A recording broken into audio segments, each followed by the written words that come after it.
Edward Trayer is an independent British children's author who writes under the pen name Billy Bob Buttons. His books have been a finalist in the Rubery Book Award, a runner-up in the UK People's Book Prize, and he won the same award this year for I Think I Murdered Miss. In 2011, Edward created the Wishing Shelf Independent Book Awards. Congratulations on the win, Edward, and welcome to Indicator TV. Thank you very much. So let's get started. How did you get started with writing your books? Well, many years ago, way too many years ago actually, I had my own bookshop in a small town called Lincoln in England. And I didn't have any customers. It's very sad. So I decided to sit and write a book. So I wrote the sentence, "Down some steps below a crumbling bridge there sits a scruffy old bookshop." And I really liked that line. Yeah. And it basically, the story went from there. And it's still the first line of the very first book I ever wrote. And then that was later published in the States. And then from that, I kept writing and wrote 4 more books in that set from there. So that's how I began, basically by having a job that wasn't working very well and turning to writing instead. Wow, it's a great jump across. I'm so sorry you didn't get any customers. No, it's very sad, but I have some customers now, thankfully, but for my own books, not other people's books. Well, it looks like you're on the right track now. Mm-hmm. So tell us about the Wishing Shelf Book Awards and how you came to create those.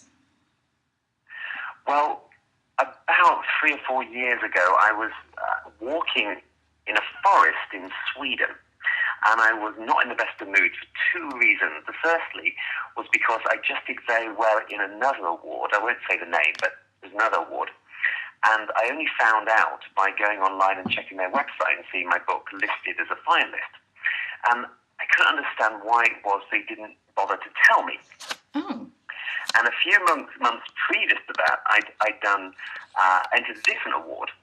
And this other award actually sent me feedback on the book, which I was very pleased about. Mm-hmm. And the feedback was one line which said, "Excellent adult book set in France." Oh, the book itself was a children's book set in Iceland, so they didn't even bother reading it. And I was very upset about this because I think you spend quite a lot of money on these awards, and if you can do well in them, they're a great marketing tool for your books. Mm-hmm. But I felt they were overpriced, and I felt that they were just sort of picking a book out of the pile, not really reading them properly. So basically, I decided to set up my own awards, which is what I did, and I tried to sort of focus on the things I felt the present awards didn't offer to sort of independent and self-published authors. So the children's categories, for example, we organised for them to be read by schools, and all the books are sort of read by about 15 children. So the feedback they get from the awards, from our awards, is not one line. It's anywhere between 400 and 1,500 words long. So it's quite complex feedback we give to our authors. So I tried to create something a lot different and sort of more personal for authors, and so they didn't feel quite so ripped off, really. I think, even if they win, they don't hear. So yeah, that's such a great idea because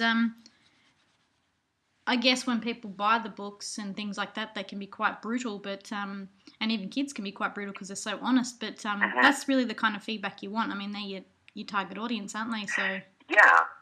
Yeah, we do sometimes give back quite critical feedback. I won't say the name of the book. There was a book not so long ago that I think our children, no, actually it was an adult book, so it was one of our adult groups, our reader groups, reckoned there was over 7,000 grammatical errors in the book. Oh. So of course, they were quite scathing about it. But what we do is one of the things that our awards does, which is very different, is we actually write reviews for the books on Amazon and on Goodreads for them. Mm-hmm. But we actually get permission first. So once we give the author the feedback, we then say, right, do you want us to write a review, an honest review, based on this feedback? And so if an author sort of gets sort of feedback that would represent a 2-star, for example, often they're not too keen for us to write the reviews, so we don't. So we only write it if the author wants us to, because I don't think it's worth. I don't want to go down the road of false reviews for authors when their book needs a lot of work. Do you know what I mean?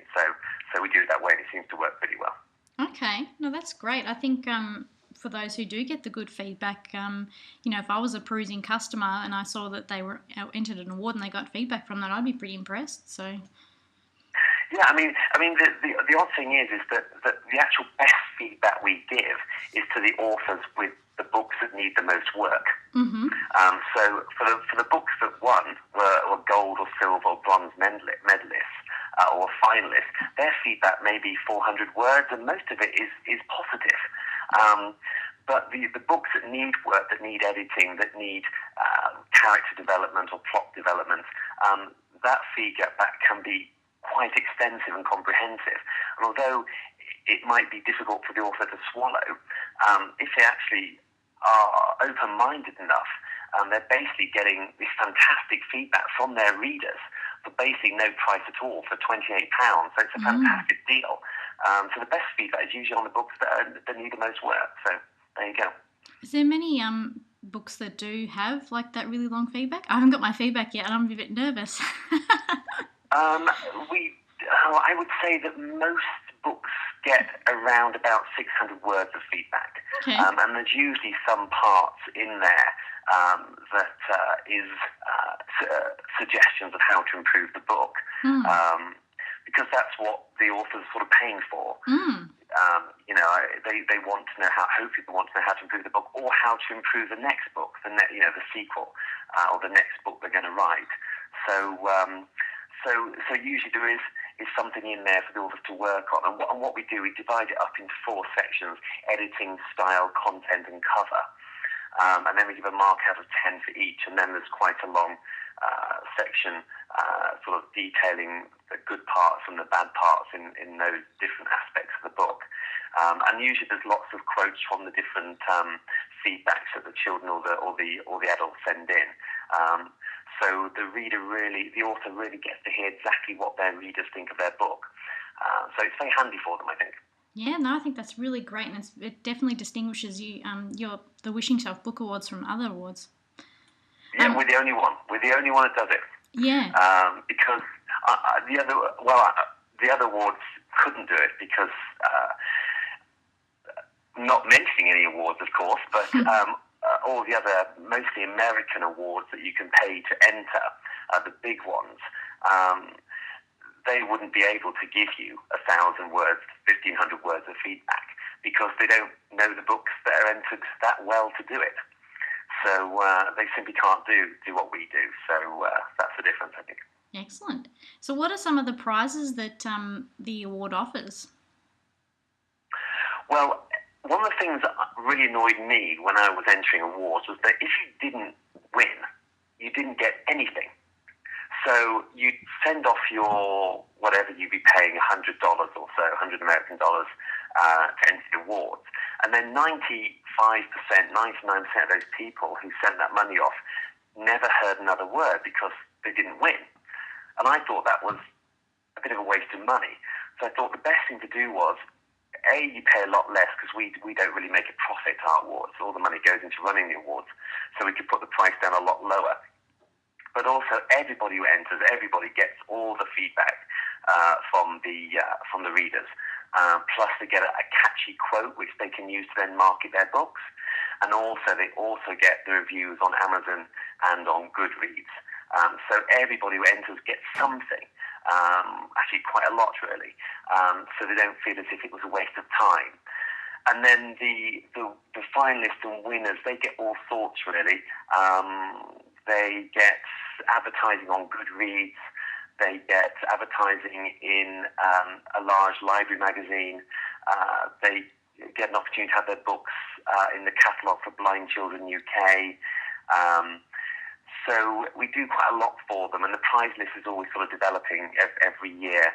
I know the gentleman we work with on web design, he now offers a big discount to all the winners and finalists as well. So we do lots of things. You get certificates as well, and so on and so on. So there's lots of prizes there for people who enter. Yeah, well, I'd say, because a lot of the other awards offer like cash prizes, $100 or $1,000, whatever it is. But I actually think the feedback and the promotion is probably more worth it in the long run. So that's excellent. Yeah. We never went down the offering cash prize simply because we'd have to make it so expensive to enter. I'd rather have the price as low as possible, where it just covers the cost of running the awards, posting the books, running the website, and so on. So lots of authors can enter. And then the money that's left over, we then put into prizes that really involve helping them to market their book, such as advertising the winning book on the winning adult books on good. So we don't really give out cash prize. We try and put the money into marketing for the authors. Well, fingers crossed that the winners, because you're advertising, I think, the kids in school. Is it School Journal, the UK? Yeah, it's the biggest. It's the biggest library magazine in the UK for schools. That's and massive. it's the one that the librarians very much use to stock their libraries. So we put a quarter-page full-colour advert in listing the gold, silver, bronze winners, and also where to see the finalists in every year in that magazine. Great. Well, fingers crossed for Julie, because Julie's won this year for Return to Forbidden Planet, and she was telling me the other day she was thinking of giving up on writing. So I really hope that this really gives her a boost. Yeah, I hope so, because her books went down really, really well. Fantastic covers as well, and great stories. A lot of imagination in that lady, so it'd be sad if she did give up. But there you go. Oh well, let's see where that goes. So you've been you've been a finalist in some pretty high-profile awards, and even won the prestigious People's Book Prize this year. So congratulations for that. What are some of the benefits you've seen from being a finalist and then being a winner? Well, being a finalist helps me in lots of ways. It allowed me, for example, to get signed up by the agency to sell translation rights. I also got approached by Loved by Kids, which is a large literary website in the UK, and they asked me to represent them in schools that I visit. So they pay me a sum of money every year to represent them and to sort of push their product a little bit. So I got those sort of two nuggets of help out of winning that award. But for me, how it helps me mostly is that I very much work directly with schools. So being an ex-secondary school English teacher, I go on book tour and I visit probably about 200, 250 schools a year, giving literacy workshops and doing big book signings. And having won an award allowed me to get to schools a lot more easily. So when I contact them, I can also put award-winning author when I contacted them, and that definitely increases the percentage of schools that are interested in having me in. So I can use it as a tool to get into schools, which then results in more sales. And of course, I can put award-winning author on my author page on Amazon, on Goodreads. I can put it on the front cover of my books, which when I'm doing the book signings, it immediately shows an increase in your sales. I found very much so anyway. So there's lots of ways you can use it. But the trick of winning an award is not just to sit back and expect sales, because it won't make any difference unless you win the Booker Prize. You've got to use it as a tool in your tool bag. It's a marketing tool, and you have to use it to get what you want, which in our case is to sell more books. So you've got to sort of get that tool. I won this award, and you've got to tell people. And that's how I think it worked very well for me, and has worked very well for me, and has increased my sales by probably about 15-16% since I won it. Wow, that's great. You might it looks like you might also be doubling the amount of schools you visit per year. Yeah, I basically can't go to any more than I am at the moment. I'm booked in. I'm going next week to England. I'm visiting 10 schools in 5 days, 2 a day, giving literacy workshops. And at the end of those days, at lunchtime at the first school and the end of the day in the second school, I'll do quite big book signings with schools, with parents and children. And it usually results in pretty good sales. And also that has a knock-on effect to online sales. So when I've been in England for a week working with kids, I'll sell a lot of hardbacks and paperbacks on those days, but also my Kindle sales will increase that week and the following week, and my Amazon paperback sales and Gardner book sales will all increase as well. So it has a knock-on effect as well. Okay, and just on a side note, an extra question on that. Um, how do you? Because you're based in Sweden, but you also you visit England. How do you get around like to Yeah. two schools? Do you have like a car or something? Yeah, basically, I hire a car when I'm in England. I also have an apartment I rent over in England as well. So when I get off the plane at Gatwick Airport, I jump in my hired car, and then I collect all the books and off I go, really. So the school's all booked in, and I know all the addresses, and I've already sent to the schools chapter ones and posters and price lists and so on. So they're all ready for me to arrive. And then and I have all these workshops that I designed over the years that I offer to the schools. So basically, I jump in a hire car and off I go. And hire cars in England are super cheap, so it's really quite good. You're lucky. They're about $200 in Australia. Yeah, they're pretty a lot cheaper in England, thankfully. How do you get the books sent? Like, do you have to carry them over from Sweden, or do you get them sent to you when you order them? No, I have a printer in the UK that I work with. They're brilliant, Book Printing UK, and I work with them. And then they basically deliver all my books to whichever address I want to in the UK, free of charge, no postage. So I simply go into my account, order whatever books I want, and they're delivered wherever I want in the country, whatever day I want them. Oh, that's fantastic. Yeah, they're very good. They're very good. Okay, so this is a three-tiered question. I might just ask them one at a time. Mm-hmm. Have you previously approached any libraries or bookstores to stock your books, and did you have any luck with them? The thing with libraries is that, my local library in Sweden has all my books, and my local library where I live in London has all my books. Yeah. But the thing with libraries and with bookshops is they don't really interest me, because they take, for two reasons. Let's take bookshops for a start. Firstly, bookshops take too large a cut. Mm-hmm. They take too much profit from the author. Mm-hmm. And the other problem is that you have to have a system of contacting that bookshop, asking them how many books they've sold, if they have sold them, have an invoice system, and then if they don't pay that within a certain time, following that invoice up with other invoices until they eventually pay you. So there's a lot of work for very little profit. Mm-hmm. And the other problem, of course, with bookshop is if you're an independent author, self-published, or with a small indie publisher, nobody generally will have heard of you. So when someone walks in a bookshop and there's hundreds of thousands of books to choose from, why would they go and find yours? The chances are very, very slim. So what tends to happen is independently published sit and gather dust in bookshops. And if they do sell, from my experience, if you don't chase that bookshop up, they'll never even get around to paying you. And when they do pay you, by the time you paid your printer, by the time you paid them, there's hardly any profit left for the author. So bookshops, libraries, they don't interest me. And actually, nor does the internet in particular, because there's not the profit margins. And I think that authors today, they worry way too much about bookshops and Amazon and online selling. They worry way too much. What they should be doing is going directly to their market and selling directly to them, and they'll find they have a lot higher profit margin.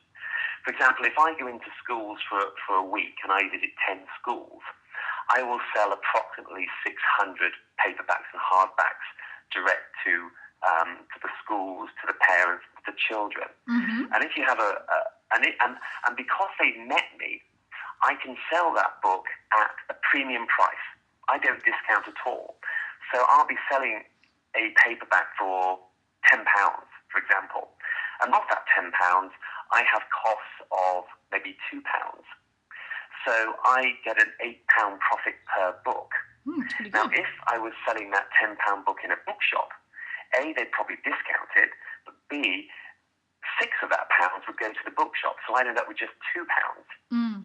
So bookshops, libraries are not of interest to me, and I think authors spend way too much time worrying about them because there's not the profit to be had there for independently published books. The trick for independent published authors is to, A, win an award, and then go out there to your readers and sell directly to them. If you can do that, if you can find a way of doing that, like I have when you go direct to schools, then you can make a very, very good living out of it. But unless you're very, very lucky, that 1 in a million who puts a book on Amazon Kindle and sell 1 million copies, 99.9% of authors don't make enough to cover the cost of a cup of tea. So I think that's the problem there, and I tend not to go down the bookshop route because of that, or libraries for that matter. Well, that's interesting because you're probably the only author that has ever said that. Yeah, there you go. But I mean, it's interesting because my book sales are pretty high, but nobody really knows. Mm-hmm. Because when they register book sales, it's registered at the till in Barnes and Noble or in Amazon or in Waterstones in England or whatever, and from that they work out how many books are selling well and so on.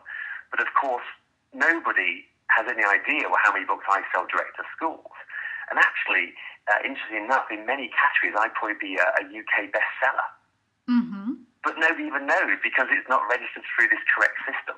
Yeah. But I'm not interested in that because too many people are making money in that system, and I don't want them to make money. I want to make the money. So I do it directly. I'm not interested in being, number 3 in W.H. Smith's top-selling books, because the only thing that happens there is W.H. Smith makes a ton of money out of me. So I want to make it directly to the schools, and that's where the money is, or to whatever your market is. If you can go direct to it, then that's the way to go, I think. So. Okay. Well, that probably ruins the rest of my questions, but I'll just maybe ask what your opinion is. Sure. In terms of, I guess with kids it's easy because you can go to schools and that, but for the adults, one of their places to find the target market is libraries and bookstores. Do you think that if perhaps they won an award, it might open up more of a pathway to those places? It can do. It all depends on how good a marketer you are. Mm-hmm. If you win the award and use it as an effective marketing tool, it can increase your book sales, and people will go to a bookshop and order it. I mean, my books can be ordered in any bookshop in the country, and and then the order goes through to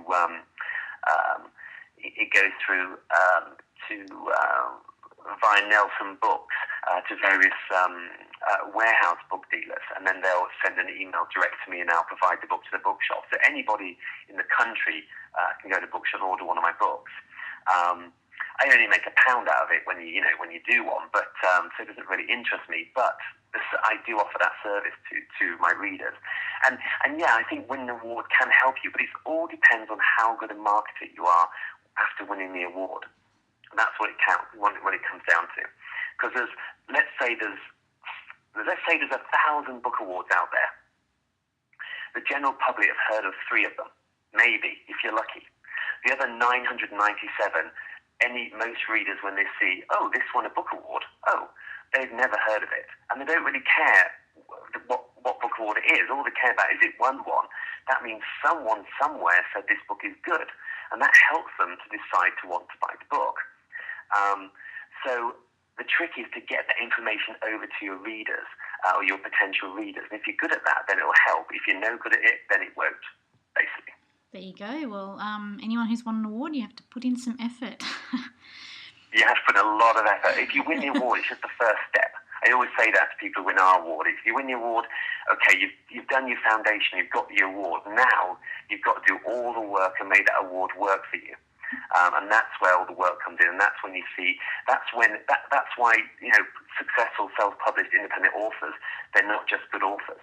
They have to be good at marketing, good businessmen, good businesswomen, good at selling themselves, selling their product. So there's a lot more to being an author than just being an author if you're in an independent market. That's very true. So with the Wishing Shelf Book Awards growing every year, have you got any expansion plans, say in the event that the children's categories grow to over 500 entries? Yeah, well, the good thing is, because I visit so many schools, I've probably visited, 700, 800 schools in the last 3 or 4 years, 5 years, and I have huge contacts in the schools. Mm-hmm. So what I do, I use those contacts to get the children interested in reading the authors who enter our awards books. So I work with 6 or 7 core schools, and they maybe take 10 or 15, 20 books each a year, and the children read them, and they look at them, and they talk about them in class, and they take them home, and they have a great time. And part of the national curriculum is for children to be critical of a text. So the schools and the children get a lot out of it as well, because they get to be critical of someone's work and trying to understand what's good about it and what's not. So I work with those 6, 7 core schools, and then there's maybe 10 or 15 other schools that maybe only take 2 or 3 books a year. So what we're going to try and do in the next few years is probably increase the amount of core schools we work with, and also increase the size of the reader group in Sweden and in London, in England, make them bigger. Because I think last year we had 155 entries, and I think this year we'll be knocking on the 300 mark. So we are getting quite large now. And also we're taking on a part-time member of staff, an ex-head teacher, who is going to be helping us with the feedback next year, so we can get the feedback out a lot quicker to the authors. So we have some plans. Wow, that's great. Okay, so you mentioned before that you frequently visit schools across the UK to give literacy workshops, and I just checked on your website and it said some of the topics you cover: adventure writing, developing a character and setting. Can you tell us a bit more about that and sort of what you run through with the kids? Well, because I'm an ex-secondary school English teacher, I know the English syllabus. And also I have the tools, if you like, to go into a classroom and teach children, or even go into a lecture hall with 1,500 children in, which has happened a couple of times, and give workshops to them. So I have those skills, and what I did was I basically used those skills as a way to get my foot in the door of schools. So what I say to a school is this: I can offer you this. I know that for you, having an author in is going to look great for you. You can market that to the parents at your school, and they'll be very impressed by that. So I can not just come in and sell you my book. I'm going to come in, I'm going to educate your children. I'm going to talk about perhaps a character workshop and really work those children for the morning. And so the school gets a lot out of me. And then in return for that, I ask them to publicise the fact that the children can purchase, buy a signed copy of my book on the day or after I've left. So we have sort of I have a good arrangement with my schools. They get a lot out of me, and hopefully I get something out of them in return. That's, I guess, a fair exchange. So how long do you just do? Oh, sorry, you go. It is a fair exchange. A lot of authors, particularly authors that enter the award, they do ask me about this, if they can do it themselves. And I think any author can do it, but they have to understand that it's a lot of work. You have to build up a reputation. You have to be happy to stand in front of 400 or 500 children and be creative and interesting, because I base my workshops around my books. When I give examples, when I'm explaining something to the children, I use examples from my books. So I'm selling my books as I give my workshop, but also I have to sell myself to them. I'm basically giving a show. Because if those children love me at the end of the hour, they'll want to buy one of my books. If they don't like me, they won't want to buy one of my books. So you've got to be quite self-confident, outgoing, and also you've got to know what you're talking about. So it's not just about saying I wrote a book. You've actually got to be able to break that down and help the children to write their own stories and how they go about it. So you need to have some sort of educational knowledge, if you like, of literacy and teaching skills and how children can develop those teaching skills. So you need to have some sort of knowledge, educational knowledge as well as just having written the book. Great. So how long do you, obviously kids probably get bored after a while, how long do you run the workshops for? I always keep it to about 1 hour. Okay. So I do 2 workshops in the morning, usually year 3 and 4 for an hour. They're sort of 8, 9-year-olds. And then I'll do 1 hour with year 5 and 6, 10, 11-year-olds. So I do my 2 two 2-hour workshops in that school, big book signing, and then I drive over to the next school and I do the same thing at that school, and then a big book signing, and that's my day. So I don't generally do more than an hour because I find that's long enough for children, I find. You said you had a knowledge of the syllabus, but do you make obviously for the older kids, do you make the content a little bit more complicated and trickier, or do you sort of leave it at a similar level? No, I've done it. The thing is, each of these workshops, I have probably about 5 workshops now I offer. Because I've done each of those workshops 1,000 times, I can really change the level of that workshop depending on the school I'm in and the kids I'm working with. Yeah. So there's certain things I will skip if I feel the kids aren't with me. Yeah. And there's certain things I will include if I think it's a high level class. So I differentiate depending on the level of those students, and that's probably why it works so well. Great. Okay. I might have to pick your brain about that later. Yeah, no problem. Do you have any tips for any children's authors thinking of visiting schools? Well, the first thing you've got to do is think, what can I offer the school? Because most authors I find say to me, how can I go into school and sell my books? But that's not what your first question should be. Your first question should be, what can I offer the schools that will make them want them to bring me in? And when you've worked that out, then contact the schools with what you have to offer. But don't contact them before you know what you can offer them. Because they get offers from hundreds of authors every day saying, can I come in and chat to your students about my books? But that's not going to do it anymore. You need to have something to offer. And when you've worked that out, then start contacting the schools after that. Great. Well, thank you for your time today and for sharing all your experiences. No You've given the listeners some really great tips. No problem at all. It was great to chat with you. Thank you.